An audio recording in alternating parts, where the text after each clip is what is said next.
Olha, não tem jeito.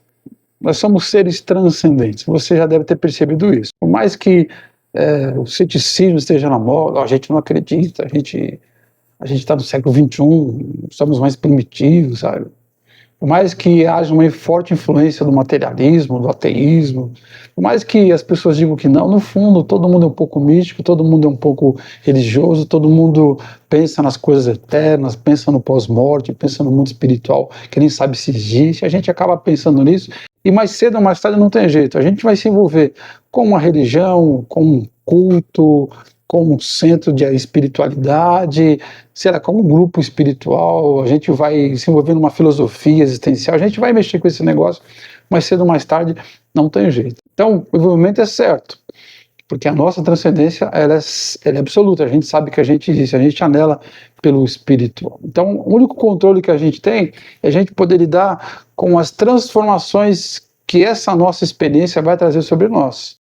Eu posso escolher que tipo de impacto vai chegar até mim e eu posso escolher de que maneira esse impacto vai causar algum tipo de consequência, algum tipo de transformação. Então esse é o controle que eu tenho. Então, nesses 2 vídeos, começando com hoje, eu quero falar sobre tipos de transformações que a experiência espiritual causa em nossas vidas. Há um tipo que você deve buscar, que é a transformação espiritual profunda, e há um tipo que você deve evitar, que é a superficial, e eu quero falar nesse primeiro vídeo. Então, existe um tipo de impacto que a experiência mística, religiosa, espiritual causa em nossas vidas, que é uma transformação superficial. Mas esta transformação superficial, ela não é benéfica, porque ela é superficial. Eu vou usar, para ilustrar os 2 casos, um personagem da Bíblia chamado Jacó. Lá no livro de Gênesis, capítulo 28, verso 6, diz que Jacó, então, ele acordou de um sonho, estava sonhando, ele acorda.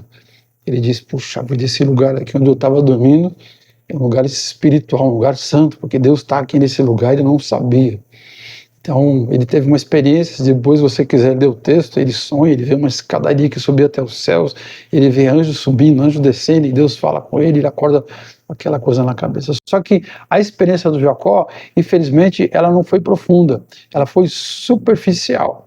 E por que eu digo que ela foi superficial? Porque há algumas evidências que a gente vê no texto para dizer que ela foi superficial. A primeira dessas evidências é o emocional dele depois da própria experiência.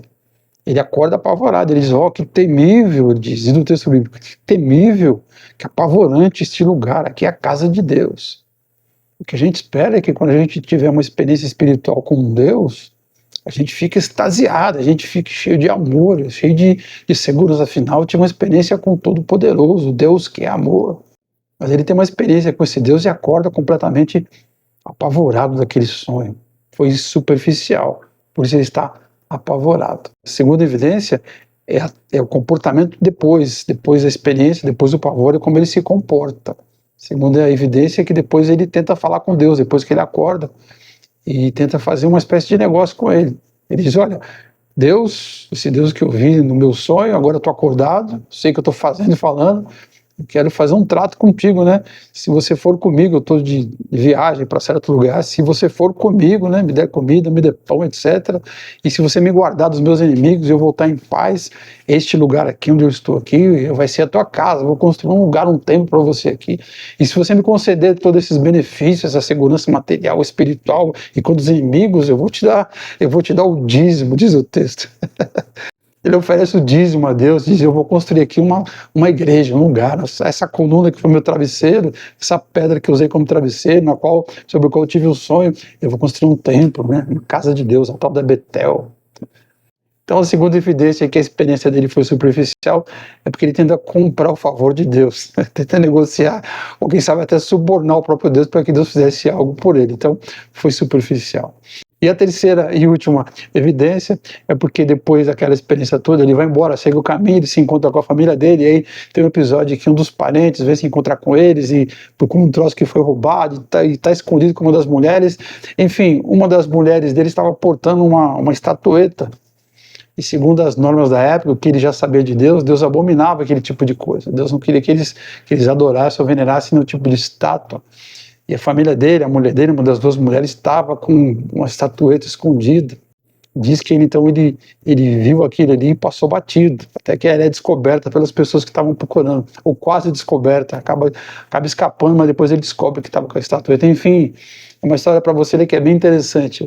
Uma das mulheres dele portava algo que era intolerável portar, algo que Deus odiava, Deus abominava. E ele sabia disso.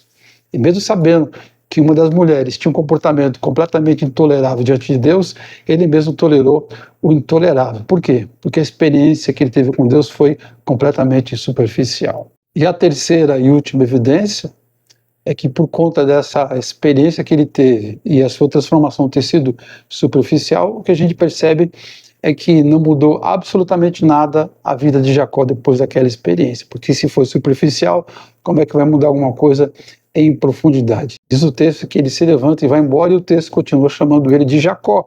E você se lembra que a palavra Jacó significa o suplantador, o ladrão, o espertalhão, né? Aquele que quer pegar as coisas dos outros. E de fato ele vai embora, ele segue o caminho dele, ele não muda o nome. Se você entende um pouco de Bíblia, de Velho Testamento, você deve saber que na Bíblia os nomes não são apenas nomes, significam alguma coisa. Cada nome tem um significado forte. Então, por exemplo, a palavra Josué, que no grego é traduzido como Jesus, significa Deus salva.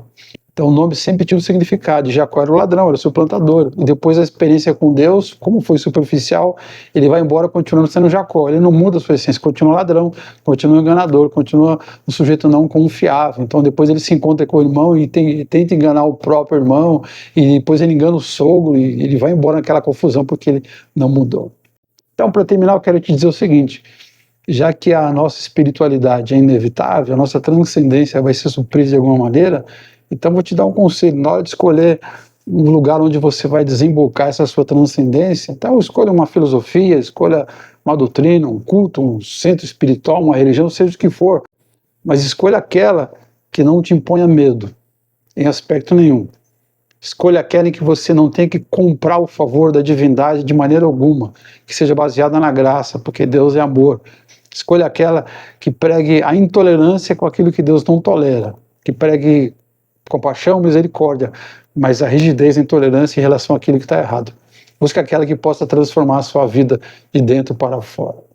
Eu sou Ailton de Araújo, sou psicanalista, sou pastor, e há mais de 30 anos eu ajudo pessoas a saírem da vida espiritual e emocional superficial e viverem uma verdadeira transformação pela profundidade. Se você gostou deste vídeo, compartilhe. Se você quer mais do meu conteúdo, me siga nas redes sociais e no YouTube, e a gente se vê por aí. Um grande abraço.